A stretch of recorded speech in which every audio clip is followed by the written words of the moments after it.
सांगलीच्या वाटेगावात जन्माला आलेला तुकाराम नावाचा पोरगा आयुष्यभर संघर्ष करतो, 1.5 दिवसाची शाळा शिकतो आणि साहित्यिक म्हणून नावारूपाला येतो.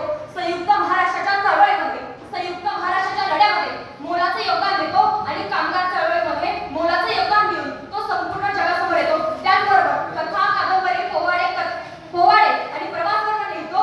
डफावरती थाप मारून कामगाराची व्यथा जगासमोर मांडतो. दलित, कष्टकरी, वंचित, उपेक्षित आणि गावोगावच्या माणसांना साहित्याच्या प्रभावामध्ये आणतो. माणसाला माणूस पण मिळवून देण्यासाठी हातामध्ये लेखणी घेतो आणि तत्कालीन जातीय व्यवस्थेच्या विरुद्ध धिंडावडे काढतो. तत्कालीन जातीय व्यवस्थेमध्ये माणुसकीची भिजावणारी माणसं आपल्या कथा आणि कादंबऱ्यांनी न्याय करतो. त्या शब्दांना धार देतो आणि माणुसकीची गीतं गातो. म्हणूनच पोटाची खळगी भरण्यासाठी वाटेगाव ते मुंबई असा 272 मैलांचा पायी प्रवास करून मुंबईला पोहोचलेला तो माणूस विमानाने रशियाला पोहोचतो. तुकाराम उर्फ अण्णाभाऊ साठे हे त्यांचं नाव आणि त्यांच्या साहित्यातील मानवी कल्याणाचे विचार मांडण्यासाठी आपल्यासमोर उभे आहे. अर्थातच मी कोड क्रमांक 14 विषय प्रस्तुत विचारपीठावरती विषय मांडते आहे. अण्णाभाऊ साठेंचं साहित्य मानवी कल्याणाचं मार्गदर्शक आहे का? श्रोते हो, विचारपीठाने दिलेल्या प्रश्नाचं उत्तर देण्याआधी साहित्यरत्न लोकशाहीर अण्णाभाऊ साठे हे कोण होते, त्यांनी नेमकं काय काय लिहिलं आणि त्यांच्या साहित्यातून आपल्याला नेमकं काय काय शिकायला मिळतं हे मुद्दे नीटपणे समजून घेणं नितांत आवश्यक वाटायला लागतं.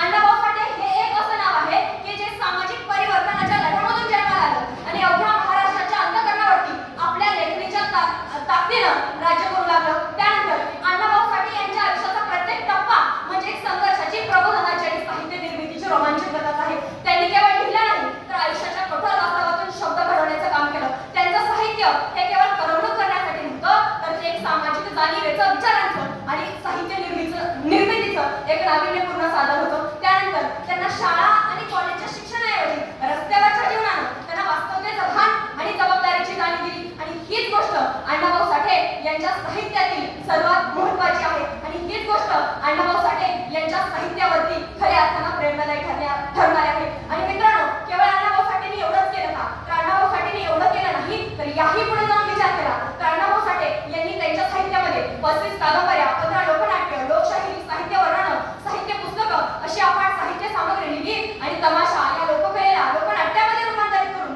त्याला नवसंजीवन देण्याचं काम सुद्धा अण्णाभाऊ साठेंनीच केलं आणि त्यांनी त्यांच्या साहित्याला एका सामाजिक चळवळीशी जोडलं गेलं. त्यांनी त्यांच्या गीतांमधून आणि कथांमधून मराठी अस्मितेला साथ देण्याचे काम केले. मित्रांनो, साहित्यकारांनी त्यांच्या साहित्यावरती अनेक विविध प्रकारे टीका केली, परंतु कोणतीही टीका त्यांच्या साहित्यावरची सामर्थ्यशाली किंवा कोणतीही टीका त्यांच्या साहित्यावरती एक सामर्थ्यशाली करणारी नव्हती तर ती एक विचाराचं माध्यम ठरणारी होती. कारण मित्रांनो, अण्णाभाऊ साठे यांनी त्यांच्या टीकाकारांनी त्यांच्या साहित्यावरती अनेक प्रचारकी म्हटलं तर कोणी लोकधर्मी म्हटलं, परंतु कोणतीही टीका त्यांच्या साहित्यावरती एक संघर्षशील करणारी नव्हती तर ती एक विचारांचं माध्यम करणारी होती. याही पुढे जाऊन विचार केला तर अण्णाभाऊ साठे हे आधी या कथासंग्रहाच्या प्रस्तावनेमध्ये लिहित असताना असं म्हणतात की माझ्या आईची खूप मोठी इच्छा होती, मी खूप मोठं व्हावं, शिकावं, परंतु इथल्या जातीवादानं मला शिकू दिलं नाही. तरीही मी जातीवाद न पाळता मी लोकांचे सुख आणि लोकांचे दुःख यासाठी लिहित गेलो की माझे सुख हेच लोकांचे दुःख, माझे सुख हेच लोकांचे सुख.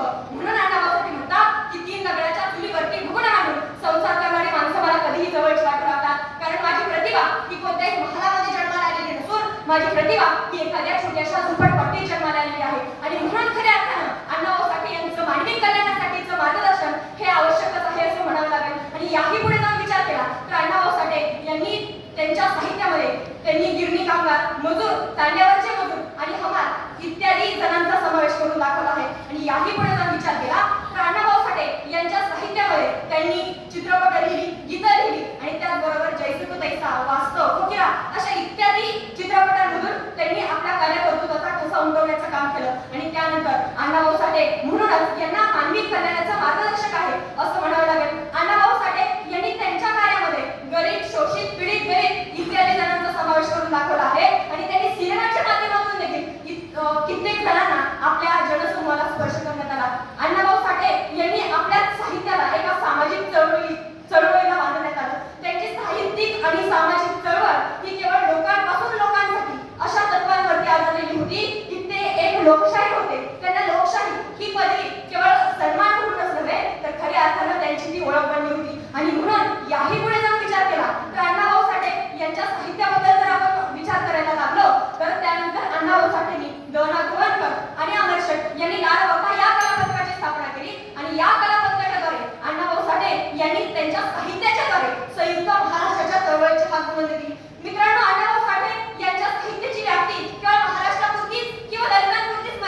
होती, तर त्यांच्या साहित्याची व्याप्ती ही रशियामध्ये जाऊन पोहोचली आणि रशियामधल्या प्रत्येक व्यक्तीच्या मनामध्ये आणि मस्तकामध्ये अण्णाभाऊंनी आपल्या साहित्याचा विचार आत्मसात केला. त्यानंतर अशाच पद्धतीनं त्या रशियामध्ये अण्णांचा आत्मसात करणाऱ्या एका व्यक्तीनं त्या लेनिन शेजारी अण्णाभाऊ साठेंचा पुतळा उभा केला गेला.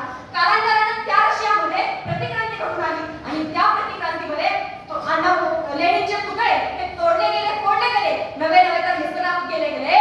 परंतु त्याच लेनिन शेजारी उभा असणारा अण्णाभाऊ साठेंचा पुतळा याला हात देखील लावला गेला नाही की अण्णाभाऊ साठे यांच्या विचारांची किमया आहे ही तुमच्या माझ्या सर्वच भारतीयांसाठी अभिमानाची, कौतुकाची आणि गौरवाची गोष्ट आहे. आणि म्हणून याच अण्णाभाऊ साठे यांच्या साहित्याचं वर्णन करत असताना आणि यांच्या विचारांचं वर्णन करत असताना स्वर्गीय यशवंतराव चव्हाण लिहिताना असं म्हणतात की the greatness of man lies in his social work. माणसाचं मोठेपण हे त्याच्या सामाजिक कार्यात दडलेलं असतं आणि अशाच पद्धतीनं अण्णाभाऊंनी मराठी सामाजिक बाणा जपण्याचं काम केलं. म्हणून मराठी सामाजिक बाणा जपण्याचं काम केलं आणि म्हणून याच अण्णाभाऊ साठे यांच्या साहित्याचं वर्णन करत असताना संतोष नारायणकर सर ते शेवटी इतकंच म्हणतात, अरे